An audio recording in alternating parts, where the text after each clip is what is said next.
अस्सलाम वालेकुम दोस्तों, मेरे प्यारे भाइयों, आप लोगों को बताते चलें कि काफिरों के मुल्क में अल्लाह का एक बहुत बड़ा अज़ाब देखने को मिला है कि दोस्तों इसराइल में एक बहुत अजीब और हैरतनाक वाक़या देखने को मिला है।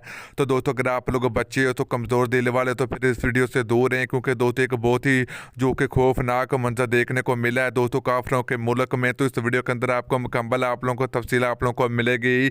तो दोस्तों इसराइल में अल्लाह का एक बहुत बड़ा अज़ाब देखने को मिला है।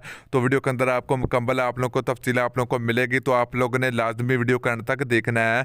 तो दोस्तों उससे पहले अगर आपने अभी तक इस वीडियो को लाइक नहीं किया तो वीडियो को लाइक करें, चैनल को सब्सक्राइब करें, बेल आइकन जरूर इनेबल करें ताकि आप लोगों को मजीद वीडियो का नोटिफिकेशन मिल सके। तो चलिए मेरे प्यारे भाइयों, आप लोगों को बताते चलें कि दोस्तों इसराइल में एक बहुत बड़ा वाक़या देखने को मिला है कि दोस्तों ये अभी ये स्क्रीन के ऊपर अभी आप ये देख सकते हैं कि दोस्तों ये एक बहुत ही खौफनाक मंजर है। तो दोस्तों ये देख के फिर आप लोग कमेंट में बताएं कि यह क्या चीज़ है।